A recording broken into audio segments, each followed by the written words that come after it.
Welcome students. आज on demand lecture में हम प्रोबेबिलिटी को मेंडलिज्म के साथ पढ़ेंगे। अक्सर आपने देखा होगा कि कॉम्पिटिटिव एग्ज़ाम्स में बहुत सारे सवाल जो है प्रोबेबिलिटी पर आते हैं, यानी इस पर आते हैं कि कितनी संभावना होगी कि कोई एक विशेष जीनोटाइप या फिनोटाइप आएगा। ठीक है, लेकिन प्रोबेबिलिटी को मेंडलिज्म में कैसे इन्वॉल्व किया गया इसमें मैं आपको बता दूं कि जब मेंडलिज्म का एक रिजल्ट को शो करने का तरीका जब दिखाया गया तो उसमें ये दिखाया गया कि ये जो है एक हम चेकर बोर्ड बनाते हैं इस प्रकार से, और इससे पहले अगर हम एक ये बोर्ड मेथड है तो इसे आप जानते होंगे, ये दो कैरेक्टर्स के लिए, ये एक कैरेक्टर के लिए लिया जाता है, लेकिन अगर 3 कैरेक्टर हों तो क्या हो और अगर 4 कैरेक्टर हों तो क्या हो। तो कौन सा तरीका है जो आपको पॉसिबिलिटीज़ के बारे में आसानी से बता देगा या पूरे रिजल्ट के बारे में। तो होता क्या है, इसमें तो हम जानते हैं, बहुत आसानी से बना लेते हैं। इसमें बना लेते हैं, इसको जो है पुनेट ने डिस्क्राइब किया था, इसलिए इसको पुनेट स्क्वायर मेथड बोलते हैं। पुनेट स्क्वायर मेथड, जिसमें कि हम 2 कैरेक्टर को कुल टोटल 16 खाने बनाते हैं। अगर 3 हो जाएगा तो 64 फिनोटाइप आएंगे इसके, और 4 हो जाएगा तो 256 फिनोटाइप आएंगे। अब हम 64 के लिए खाने बनाएं या 256 के लिए खाने बनाएं, ये आसान काम नहीं है। अगर आप पूछिए हमसे कि साहब कितने, अगर कोई ट्राई हाइब्रिड क्रॉस है तो उसमें कितने फिनोटाइप्स ऐसे होंगे जिनका कि जीनोटाइप ये सर्टेन टाइप का जीनोटाइप हो, तो अब आपको 64 खाने बनाने पड़ेंगे, फिर उसमें गिनना पड़ेगा। और अगर हम 4 में पूछ लें तो आपको 256 खाने बनाने पड़ेंगे और उसमें गिन के बताना पड़ेगा। तो उसके लिए पुनेट तो 2 तक काम करता है। उसके बाद फॉर्क मेथड है, जिसमें हम इस प्रकार से फॉर्क मेथड में जीनोटाइप बनाते हैं। तो जीनोटाइप इसलिए बनता है क्योंकि जो गैमीट्स हैं वो एक बार में 2 ही तरीके के बन सकते हैं, यानी जब रिडक्शनल डिवीजन होगा तो यहाँ पर जो भी होमोलोगस पेयर है क्रोमोसोम का वो अलग अलग हो जाएगा। तो अगर इसका एग्जाम्पल मान लीजिए हम देंगे ए और ए है, तो ए बनने और ए बनने की ही बनेंगे। तो जैसे हम मान लीजिए ए बना, ए बना, ए के साथ बी बड़ा बी छोटा, बी बड़ा बी छोटा, फिर बी बड़े के साथ सी बड़ा सी छोटा, सी बड़ा सी छोटा, सी बड़ा सी बड़ा सी छोटा, और ये सी बड़ा सी छोटा। तो इस तरीके से जब हम इसको अगर यहाँ लिखते हैं तो हम कैसे लिखते हैं, A B C, A gametes बन गया। फिर दूसरा क्या बना, ए बी और छोटा सी। फिर तीसरा क्या बना, ए के साथ छोटा बी और बड़ा सी, फिर ए के साथ छोटा बी और छोटा सी। इस तरीके से हम फॉर्क मेथड से हम गैमेट्स की संख्या और उसके टाइप बता लेते हैं। फिनोटाइप में भी यही हो सकता है कि अगर आप फिनोटाइप इस तरीके से बनाएं तो हम जानते हैं कि ए बनता है, ए बनता है और ए बनता है। तो इसमें अगर हम किसी कैरेक्टर को दूसरा कैरेक्टर इसमें इंट्रोड्यूस करते हैं तो इस तरीके से बनेगा, B B B small B small B small B, B small B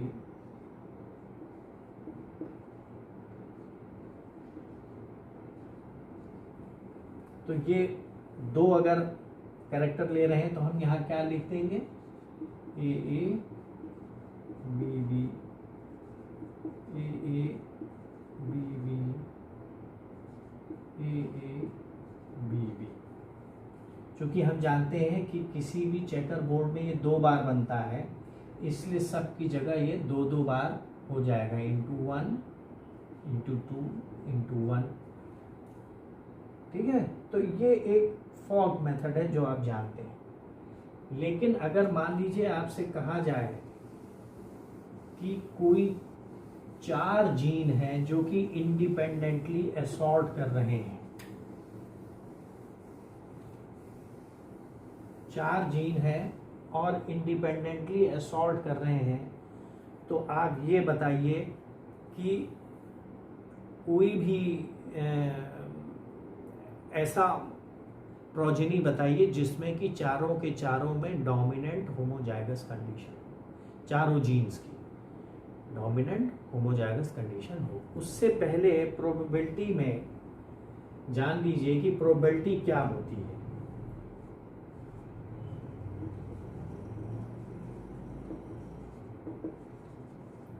तो प्रोबेबिलिटी में हम पॉसिबिलिटीज को एक्सप्लोर करते हैं।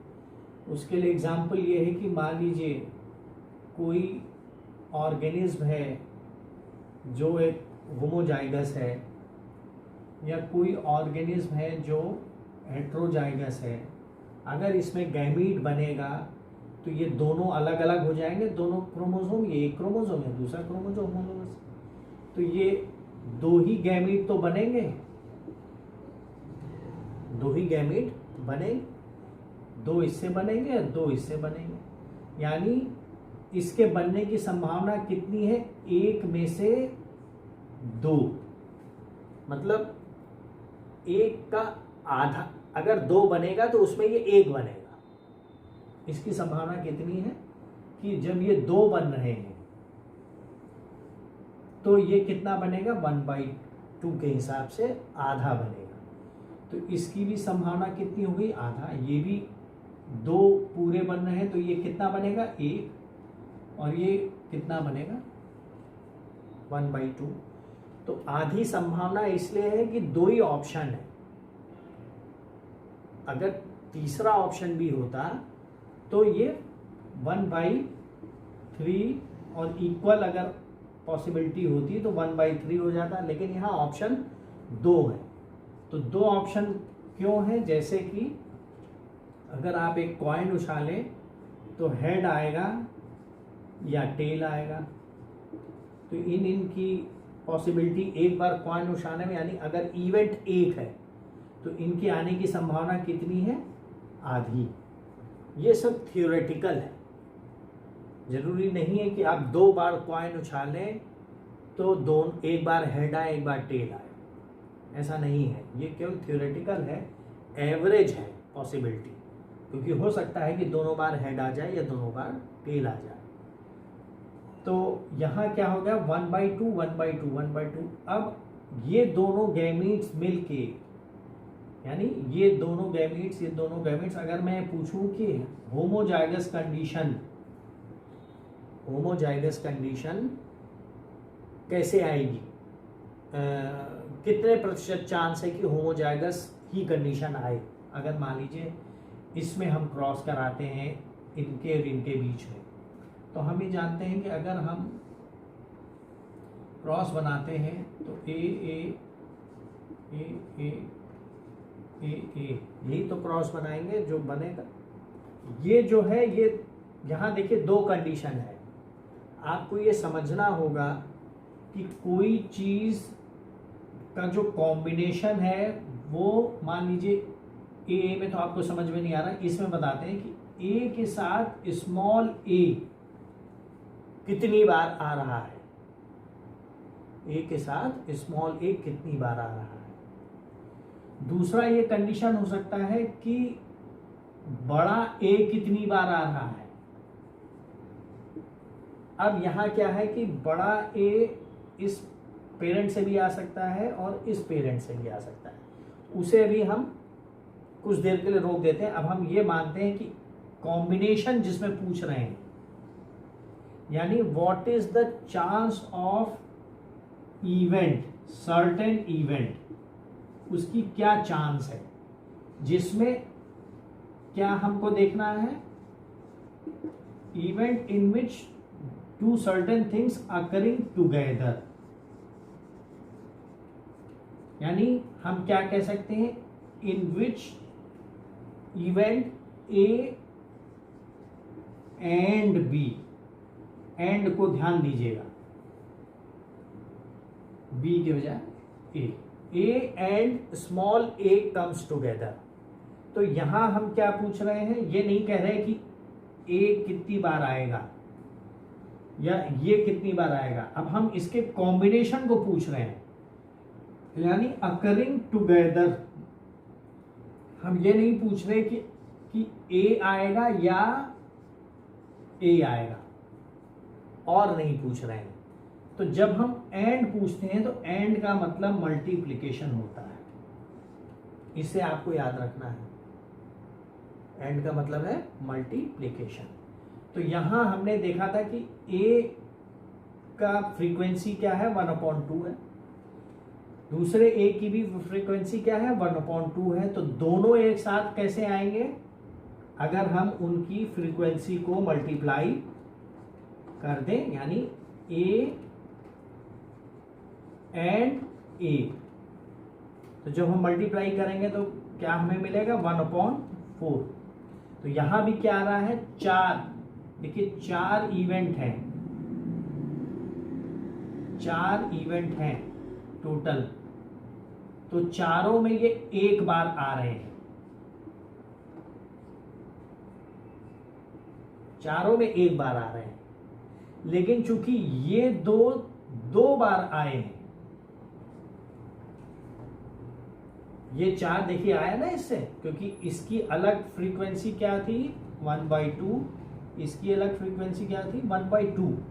तो दोनों के आने के लिए दोनों एक साथ आएंगे। हमने कहा है, ध्यान रखिए, in which combination both occur together, यानी both A and B, and लगा हुआ है, तो इसमें मल्टीप्लिकेशन का निशान होगा।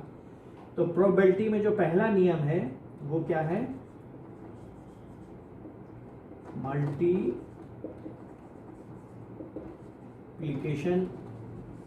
रूल है। दूसरा क्या है, एडिटिव है।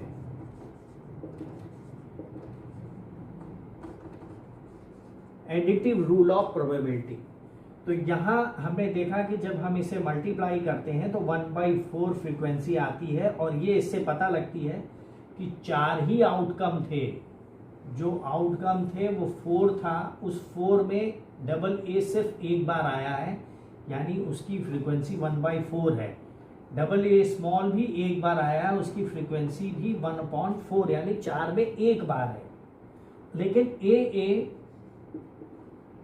2 बार आए हैं, तो हम इसे क्या करेंगे, ए और ए को प्लस करेंगे, अब मल्टीप्लाई नहीं करेंगे, क्योंकि दोनों की फ्रीक्वेंसी जोड़ दी गई है, दोनों की फ्रीक्वेंसी जोड़ दी गई है। तो 1/2 प्लस 1/2 इज इक्वल टू, 1/2 कह रहे हैं, 1/4, देखिए 1/4 है, 1/4 इन्हें जोड़ दें तो ये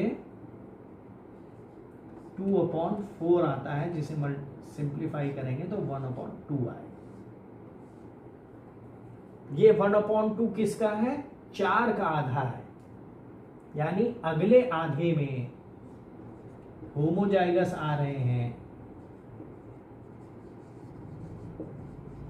और अगले आधे में हेट्रोजाइगस आ रहा है।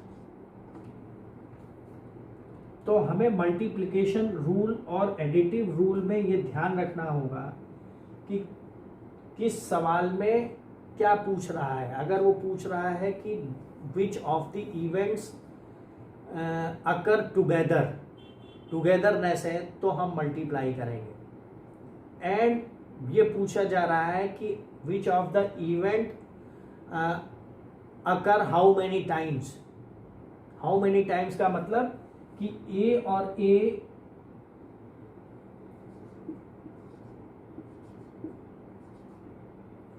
इस ए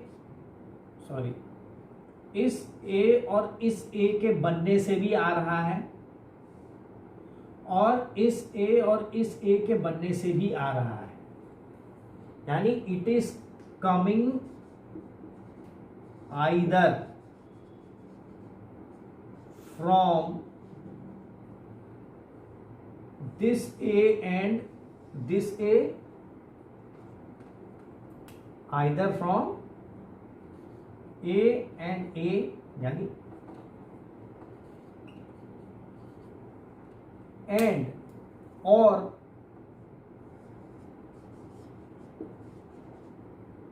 this A and this A, जिसे हम जो है दूसरे रंग से लिख दे रहे हैं, दिस ए एंड ए। तो यहां पर और लगा हुआ है, एंड नहीं है।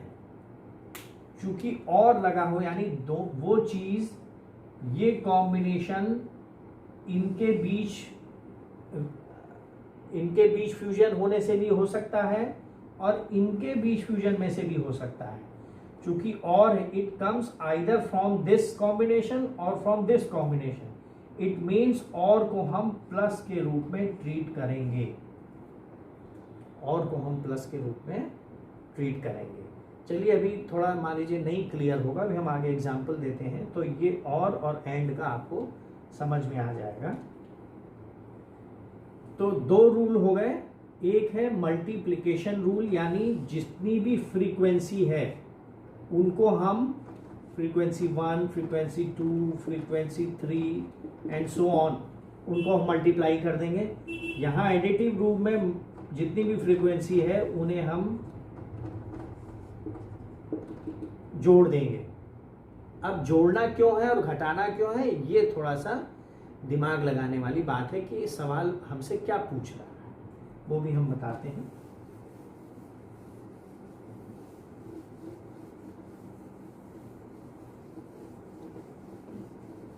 तो प्रोबेबिलिटी में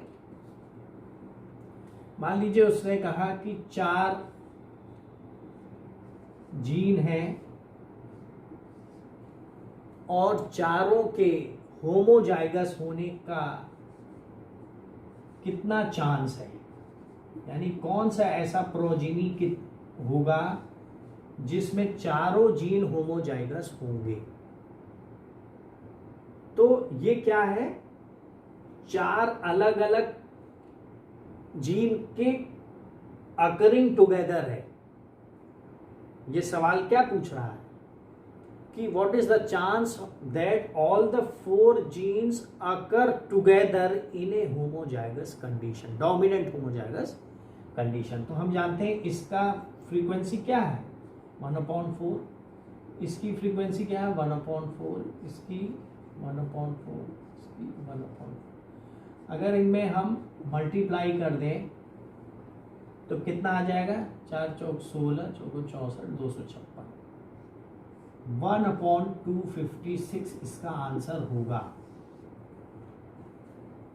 क्योंकि उस जो 256 खाने बनेंगे उसमें सिर्फ एक खाना ऐसा होगा जिसमें ए, बी, सी एंड डी होगा।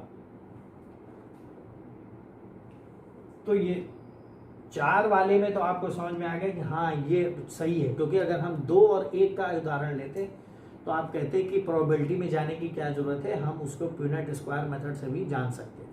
लेकिन 4 में 256 का स्क्वायर बनाकर उसे देखना ये थोड़ा सा मुश्किल काम है। अब देखिए इसमें थोड़ा सा और मुश्किल करते हैं। ये क्या था,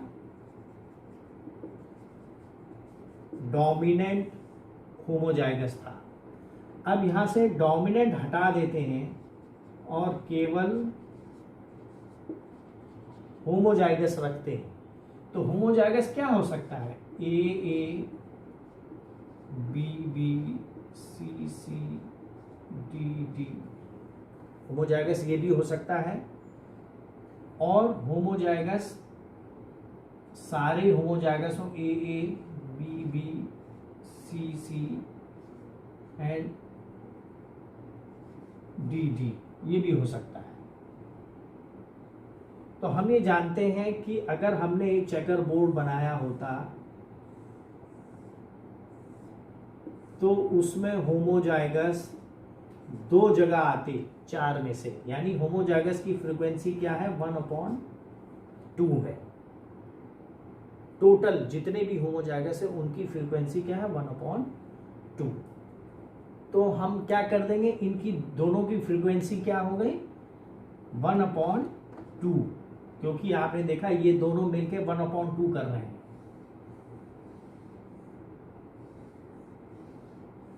तो 1/2 इंटू 1/2 इंटू 1/2 इंटू 1/2, इसे हम जोड़ेंगे तो कितना आ जाएगा 1/16।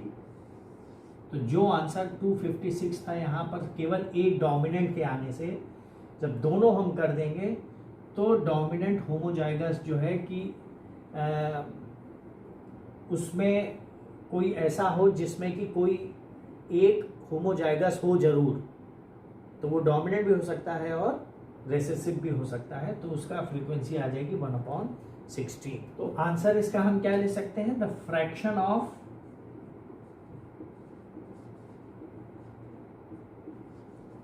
प्रोजेनी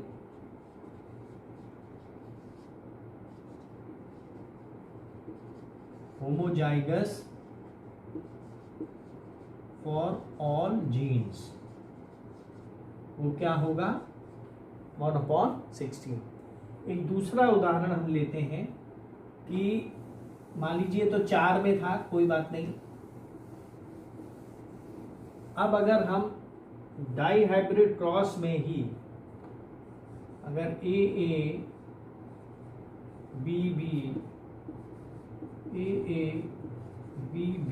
को क्रॉस कराएं तो ए बी हाइब्रिड आएगा। और फिर उसके बाद अगर हम ये पूछें कि ये बताइए कि number of progeny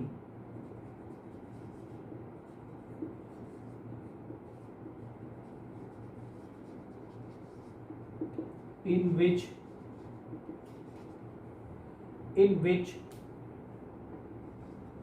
one gene is homozygous, number of progeny in which one gene is homozygous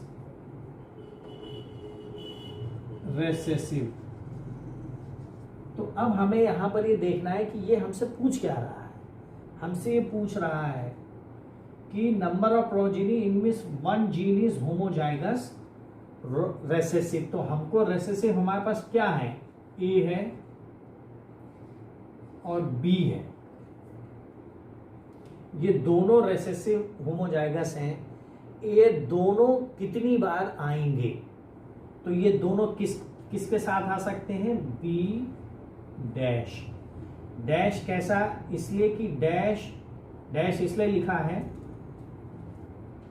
कि इस डैश में या तो बड़ा बी आएगा या एक छोटा बी आएगा, समझ रहे हैं ना। यहां क्या है कि इसके साथ कॉम्बिनेशन जब बनेगा तो एक ए है और एक डैश है। तो डैश में हम क्या भर सकते हैं, एक कैपिटल ए भी भर सकते हैं और ए भी भर सकते हैं। और दूसरा कॉम्बिनेशन क्या होगा, वो क्या होगा कि ए भी हो और बी भी हो, ये दोनों भी इस आंसर में होंगे। क्यों होंगे, क्योंकि उसने कहा है कि in which one gene is homozygous recessive, यानी कोई एक जीन रेसेसिव हो, दोनों भी हो सकते हैं, ऐसा उसने मना नहीं किया है। तो दोनों जीन भी रेसेसिव है।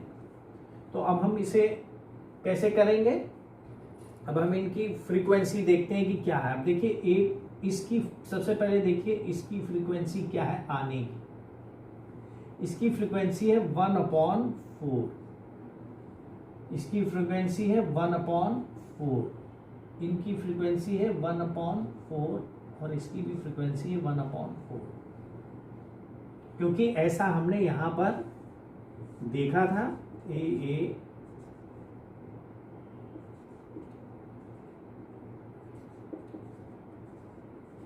ये 1/4 था, ठीक है।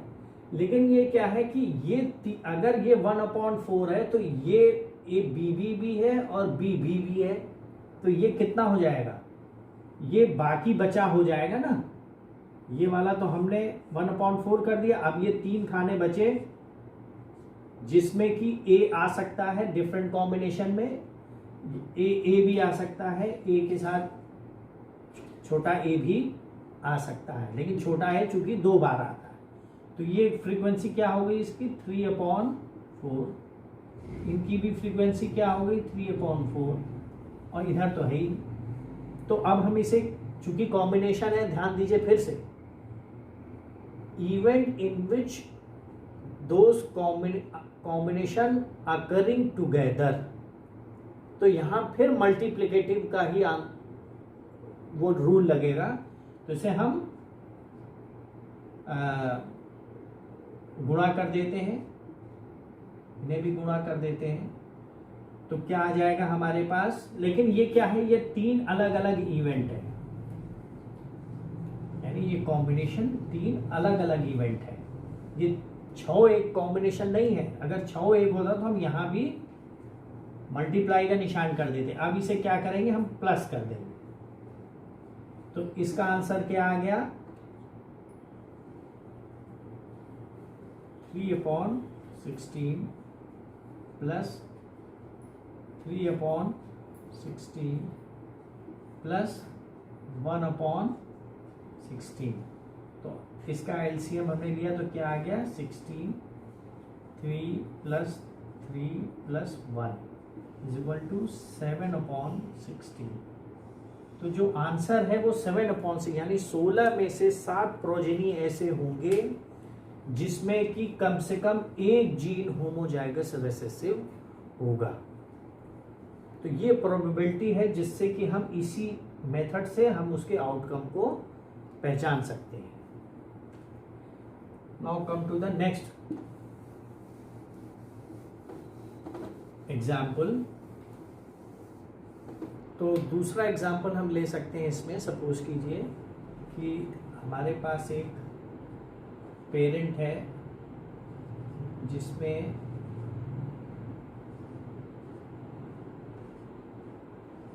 एक पेरेंट ये है जिनका क्रॉस हम करा रहे हैं A B C and D. ये क्रॉस हम करा रहे हैं और हम ये जानना चाहते हैं कि इसमें A B C and D, ये जो प्रोजेनी है इसकी पॉसिबिलिटी कितनी है, प्रोबेबिलिटी कितनी है कि यही वाली इनके क्रॉस में ये वाला प्रोजेनी कितनी बार आएगा, या इसकी आने की चांस क्या है। तो 2 तरीके हैं इसको करने के। एक तरीका तो ये है कि आप एक चेकर बोर्ड बनाएं, हर जीन का अलग अलग, ये जीन अलग है, ये अलग है, ये अलग है, ये अलग है। इसका आप बनाएं जैसे ए एंड ए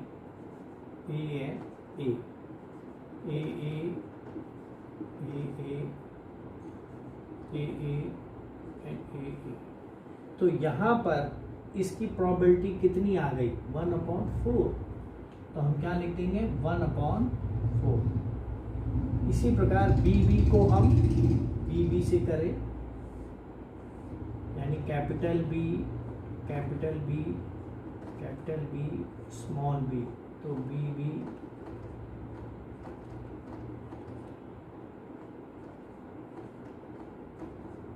अब यहाँ पर डबल ए का यहाँ तो 1/4 है, लेकिन इस बी की आने की संभावना 1/4 + 1/4 यानी 1/2 है। तो हमें इस तरीके से यहाँ पे 1/2 लिखना पड़ेगा। फिर सी और कैपिटल सी, तो उसको भी अगर हम निकाल दें कि capital C small C, capital C and capital C small C, तो ये यहाँ पे संभावना कितनी हो गई 1/2। तो ये भी 1/2 हो गया, और डी और में भी 1/2 ही आएगा। तो इसका आंसर क्या हुआ 1/16। अब हम इसमें क्या करेंगे, मल्टीप्लाई कर देंगे, क्योंकि यहाँ फिर से वही है कि द इवेंट्स अकरिंग टुगेदर, तो 4 इवेंट्स हैं अलग अलग जो इंडिपेंडेंटली काम करते हैं, असॉर्ट भी करते हैं, वो चारों एक साथ आना चाह रहे हैं, इसलिए मल्टीप्लिकेटिव रूल फिर से लागू होगा और आंसर क्या आ जाएगा कि 1/16 है। 1/16 मतलब अगर 4 है तो अगर हम इसे 256 में देखना चाहें तो कितनी बार होगा, तो 16 तो उतना ही 1 में, यानी 256 को जब हम 16 में 16 तक रिड्यूस करते हैं तब आंसर ऊपर 1 आता है। एक प्रोजिनी, अगर हर 16 में से एक प्रोजिनी ये वाली होगी, तो इसमें अगर आपको मिल जाए तो अब हम साधारण रूल तो हम ये बना सकते थे कि ये वाला 1/4 है, ये वाला भी 1/4 है, ये 1/2 है, ये 1/2 है, लेकिन दिक्कत कहाँ होती, इस बी में। अगर हम ये नहीं बनाएं तो इनकी इंडिविजुअल फ्रीक्वेंसी तो हमें मालूम ही है, लेकिन इसमें दिक्कत हो जाती क्योंकि जो इंटरैक्टिंग जीन है, एलील का फॉर्मेशन है, वो 1/2 है ना कि 1/4 है। इसलिए हमें ये बना करके साइड में देख लेना चाहिए और तब इनको मल्टीप्लाई करके हम उसका आंसर निकाल सकते हैं। अब जो हम एग्जाम्पल आपको देने जा रहे हैं वो एग्जाम में आता है ज़्यादा। क्यों आता है? क्योंकि वो ह्यूमन जेनेटिक्स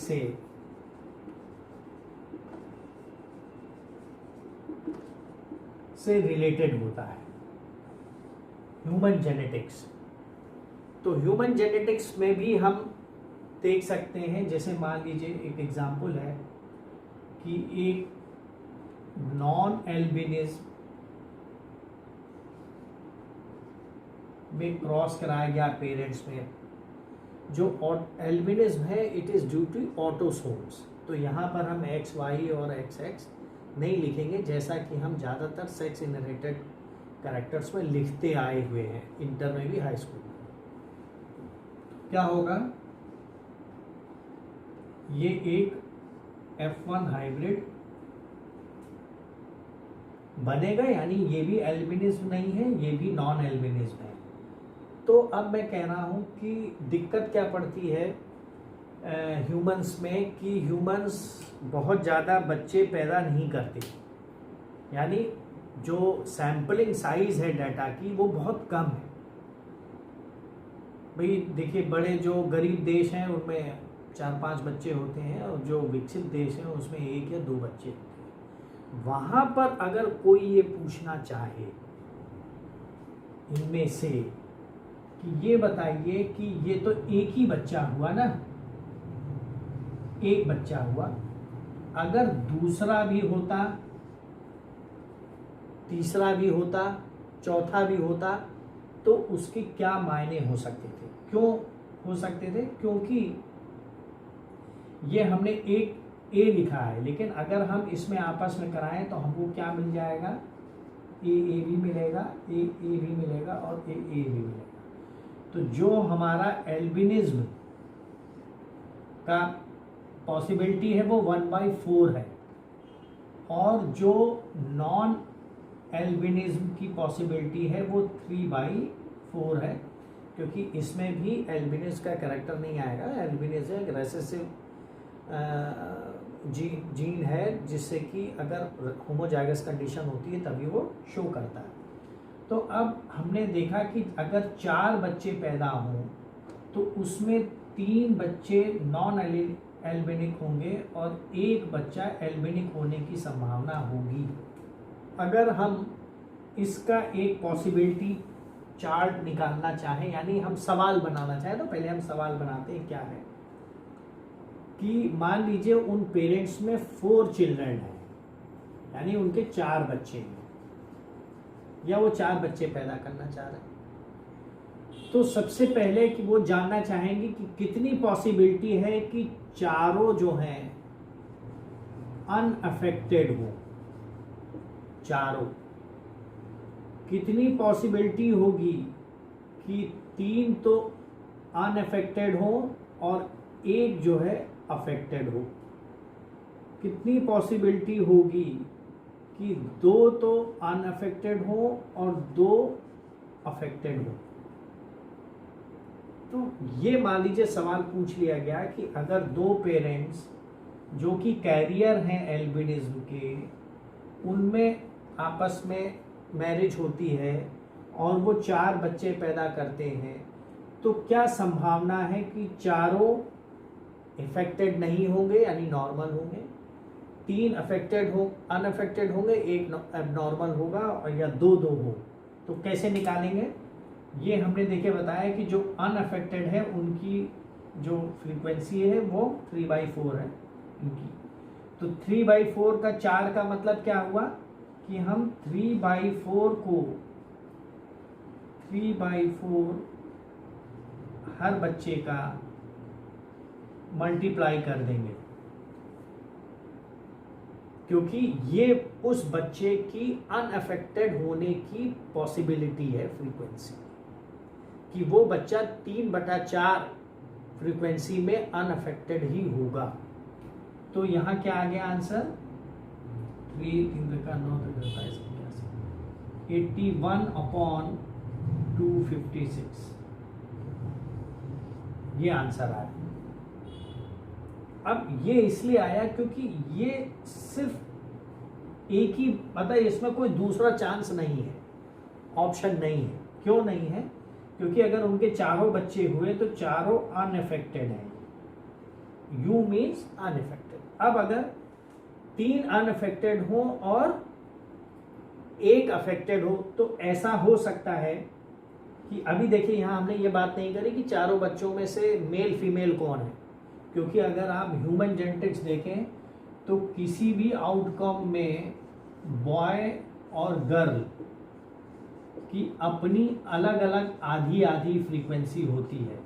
यानी कोई बच्चा पैदा हो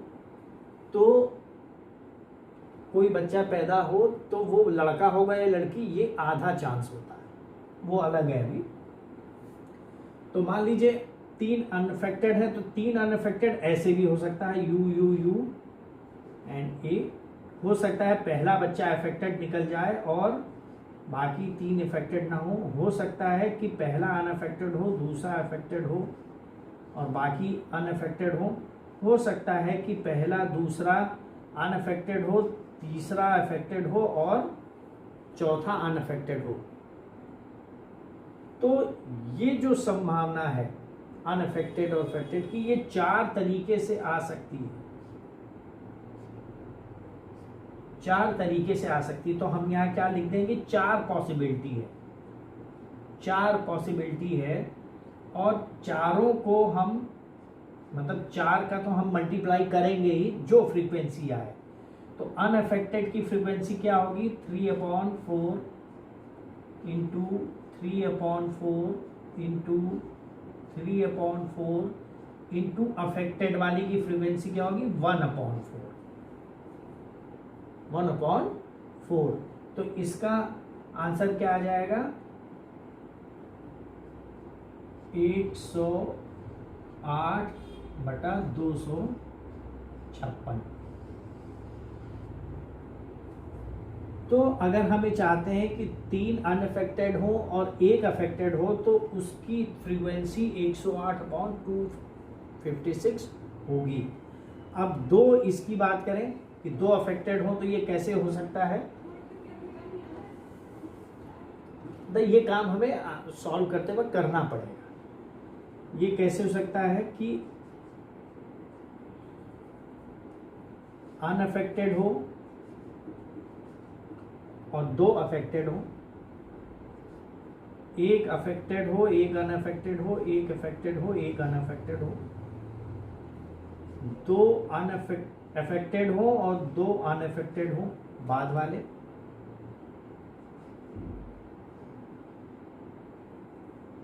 पहला अनअफेक्टेड हो, दूसरा अफेक्टेड हो, फिर अनअफेक्टेड हो, फिर दूसरा हो, 4 हो गए। फिर क्या होगा कि पहला अफेक्टेड हो, दूसरे और तीसरा, पहला अनअफेक्टेड हो, दूसरा और तीसरा अफेक्टेड हो और चौथा जो है अनअफेक्टेड हो, या पहला और आखिरी अफेक्टेड हो और दूसरा और चौथा अनअफेक्टेड। तो यहाँ देखिए कि ऐसे 6 पॉसिबल आउटकम हैं 4 बच्चों में। तो यहाँ पर हम फिर 6 से गुणा करेंगे पहले।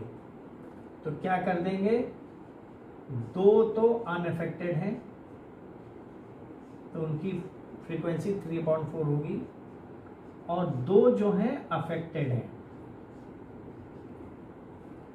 2 जो हैं अफेक्टेड हैं। तो आंसर इसका क्या आ जाएगा, 54/256, 54/256। तो ह्यूमन जेनेटिक्स में इस प्रकार से उनके पॉसिबिलिटी को या फ्रीक्वेंसी को मल्टीप्लाई किया जाता है। लेकिन उससे पहले ऑप्शन को और देख लिया जाता है कि कितने तरीके से वो आएंगे, कितने तरीके से, यानी वो आउटकम उनका।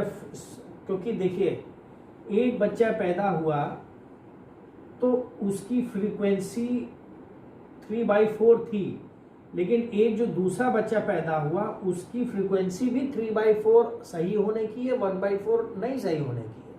तो ये चारों अलग अलग, पूरे अलग अलग इवेंट है, चारों इवेंट बिल्कुल अलग अलग है। तो हम यहाँ पर वो पूरे आउटकम को देखते हैं कि कितनी बार ये हो सकता है, क्योंकि हम ये नहीं बता रहे कि बच्चे किस क्रम में पैदा होंगे और अफेक्टेड और अनअफेक्टेड का क्रम क्या। अगर हम सिर्फ यही क्रम पूछ लेते तब हम इसमें 4 का गुणा नहीं करते और सिर्फ यही गुणा करके और एक आंसर निकाल देते कि भाई पहला बताइए कि पहला अनअफेक्टेड हो, दूसरा अफेक्टेड हो, तीसरा अनअफेक्टेड हो, चौथा फिर अफेक्टेड हो। ये वाला सिस्टम की फ्रीक्वेंसी क्या है। तो अगर ये वाली फ्रीक्वेंसी होती तो हम इस 4 का गुणा नहीं करते, 3 3 3 3 त्रिका 9 और 4 चौक 16 2, ये आंसर आ जाता है 09/256।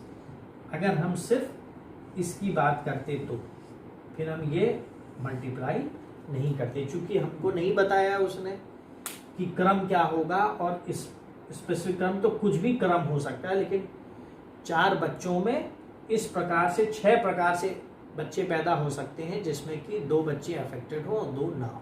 तो ये आंसर है। अब ये तो हमने देखिए मल्टीप्लिकेटिव रूल से प्रोबेबिलिटी में देखा। अब होता क्या है कि ये भी थोड़ा मुश्किल है, क्योंकि आप हो सकता है एक ऑप्शन भूल जाए।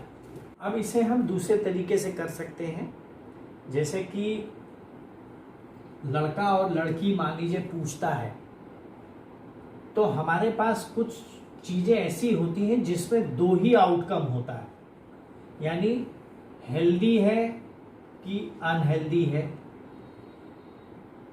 फेयर है कि ब्लैक है, टॉल है कि ड्वार्फ है, या वो बॉय है कि गर्ल है। तो जहां पर सिर्फ 2 ही ऑप्शन हो, उसमें एक हम और प्रोबेबिलिटी का तरीका है जिसको हम बोलते हैं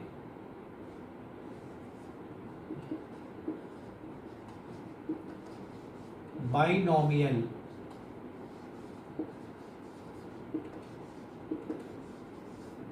प्रोबेबिलिटी। इसमें क्या है कि मान लीजिए हमारे पास 2 इवेंट हैं, एक P है और एक Q है। P के फ्रीक्वेंसी क्या है, स्मॉल p, और Q आने की फ्रीक्वेंसी क्या है, Q है। इसके बाद हम ये देखते हैं कि टोटल नंबर ऑफ इवेंट्स कितना है, बराबर n है। टोटल नंबर ऑफ, मान लीजिए हम कहें कि ये बताओ 10 घटना हुई, तो 10 में P कितनी बार आएगा, Q कितनी बार आएगा। तो 10 क्या हो गया, n हो गया। और वो किस क्लास में, यानी कितनी प्रोजेनी आएगी, कितनी प्रोजेनी आएगी, ये हम x और y से बताते हैं। तो हमको क्या मालूम चला कि जो p है, p इवेंट है, इसके अकरेंस की फ्रीक्वेंसी स्मॉल p है, q इवेंट की अकरेंस की फ्रीक्वेंसी q है, total number of event n है, और x और y number of two class है, यानी p कितने नंबर में x के में आएगा और q कितने नंबर में y में आएगा। Number of, how many number of progeny comes into class x and class y। तो यहां हम एक बाइनोमियल प्रोबेबिलिटी का जो है फॉर्मूला देते हैं, वो है n factorial upon x factorial y factorial into p raise to the power x and q raise to the power y। ये एक फॉर्मूला है जो बाइनोमियल एक्सप्रेशन को शो करता है। पी क्यू उनकी फ्रीक्वेंसी है, लेकिन ये एक तरीके से एक जो फ्रीक्वेंसी है या आने वाला जो ऑप्शन है वो क्या है, या तो पी है या क्यू है, या ये दोनों क्या हो गई, क्लास।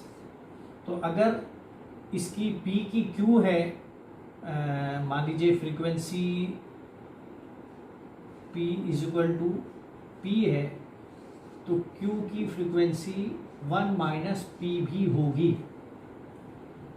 1 माइनस P होगी, यानी इसकी फ्रीक्वेंसी मतलब Q is equal to 1 minus P। लेकिन हम उस डिटेल में भी नहीं जाते, हम तो ये जानना चाह रहे हैं कि अगर क्लास, दो क्लास हैं तो उस क्लास में x कितना होगा और उस क्लास में y कितना होगा। तो यहाँ बेसिकली आता है कि लड़का और लड़की, मान लीजिए लड़का एक क्लास है और लड़की एक क्लास है, p और q है, तो इसमें से कितने, यानी कोई अगर मान लीजिए कहें कि उसके 6 बच्चे हैं, तो कितने बच्चे लड़के हैं या कितने बच्चे उनकी लड़की है। अगर इस तरीके का सवाल आए तो हम इसे बाइनोमियल प्रोबेबिलिटी से हल करते हैं। अब फॉर एग्जांपल बाइनोमियल प्रोबेबिलिटी में ये n फैक्टोरियल है, n फैक्टोरियल को मैं आपको बता दूं कि मान लीजिए, वैसे नियम तो इसका ये है कि n is equal to n minus 1 multiply by n minus 2 multiply by n minus 3 multiply by n minus 4 and so on. तो इसका मतलब क्या हुआ कि मान लीजिए 5 है n, तो ये कैसा होगा, 5 गुणे 4 गुणे 3 गुणे 2 गुणे 1, ये हो जाएगा। ठीक है, तो हम इसे फैक्टोरियल बोलते हैं। तो इसका एक एग्जांपल आपको दे रहे हैं। तो मान लीजिए कि किसी फैमिली में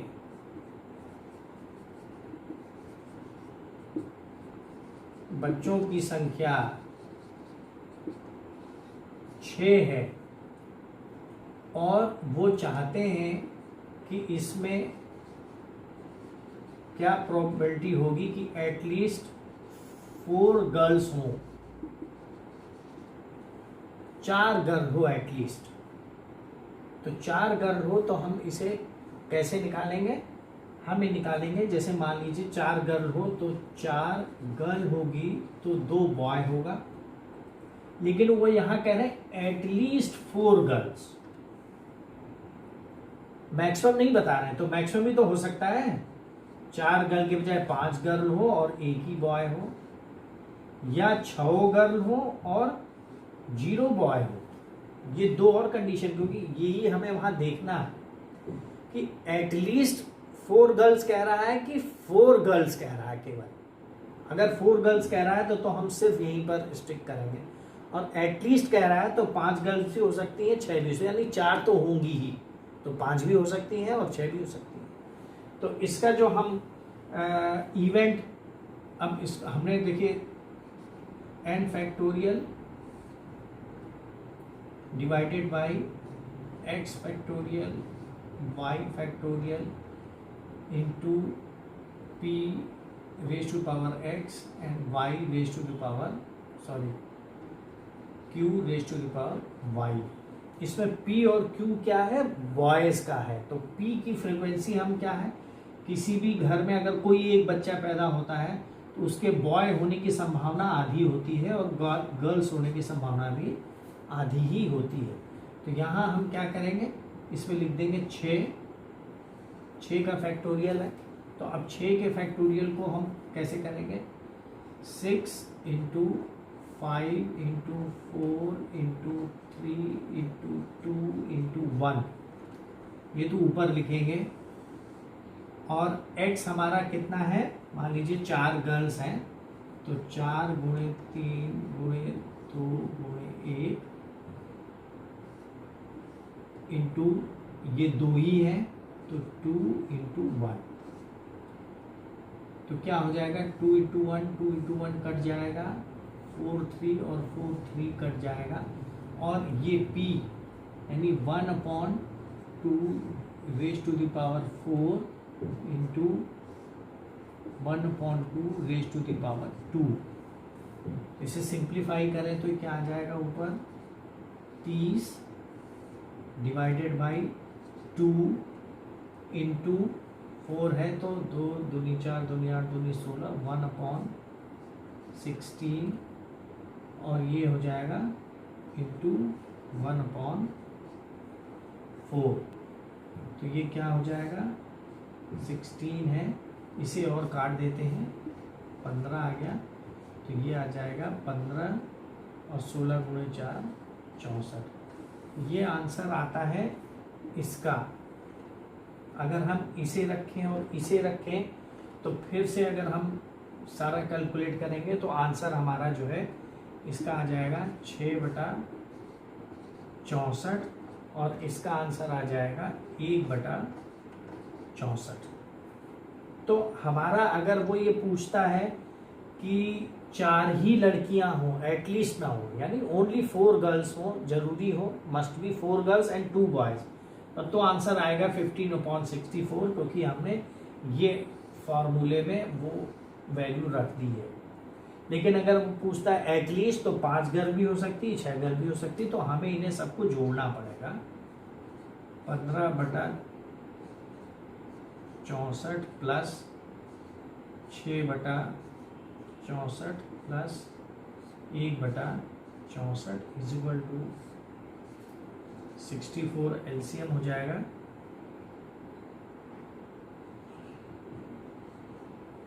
22/64, इसका आंसर होगा।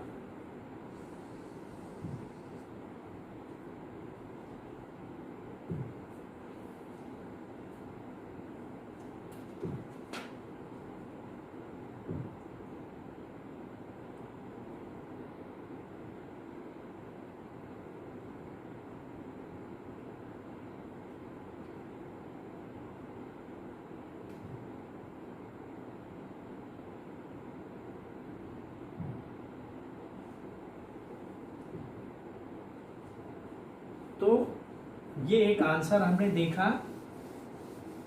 अब हम इस वाले मेथड को, अभी हमने जो एल्बिनिज्म का मेथड सॉल्व किया था मल्टीप्लिकेटिव, उससे जिसमें कि आंसर आया था 108/256, अभी आंसर आया था ना उससे पहले वाले में, तो उसे अगर हम इस विधि से करना चाहें तो कैसे करेंगे।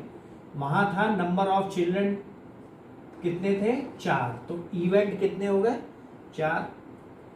उसमें जो एक क्लास थी वो थी 3 अनअफेक्टेड, और एक क्लास थी कि 3 अफेक्टेड, 1 अफेक्टेड। तो हम इसे जब रखते हैं वैल्यू में तो 4 into 3 into 2 into 1 divided by 3 into 2 into 1 and into 1। तो 3 2 1 यहाँ कैंसिल हो जाता है, और जो